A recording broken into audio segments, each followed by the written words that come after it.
রাস্তার মধ্যে যে কেরা গোবর ফালাই রাখে। না, রাস্তার থাকতাম, আমি তো তোমার মাথার থাকবো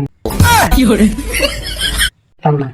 আমার জায়গা এলো রাস্তার মধ্যে, যদিও তোমার মাথার মধ্যে আমার প্রজাতির এক কিছু আছে, মস্তিষ্ক নেই।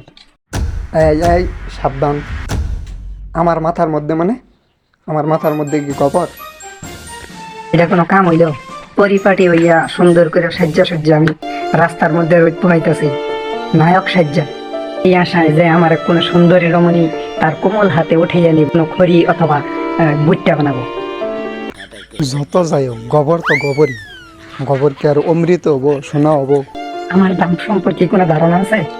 মানুষ আমার দেয়া যদি শুকাই যায় তাহলে রাত্রি বানায়, তারপরে আমি যদি মাটির সাথে মিশা যাই তাহলে ওই যাই সার, জৈব সার। এত কিছু থাকতে তাড়াহুড়া করে বাজারে যাইতেছি, এখন হইলো আমি বাজারে তাড়াতাড়ি সদাই পাতি করবো, কিন্তু তোরা এই যে পাড়া দিয়ে আমার কি হইলো, সময়টা নষ্ট হইলো। তারপরে আবার ইন্ডিয়ার কিছু পাগল ছাগল আছে, এরা আমার অমৃত মনে করে খায়, আমি বলে ওষুধ। তাইলে বুঝ আমার কত দাম। এরকম একটা জিনিস তোরা পাড়া দিলে পাও না দইলে কামড়তো। আর ইন্ডিয়ার ওরা খায় এটা আমি জানি, ওরা কইলো ছাগল মার্কা, ওরা তো খাবই।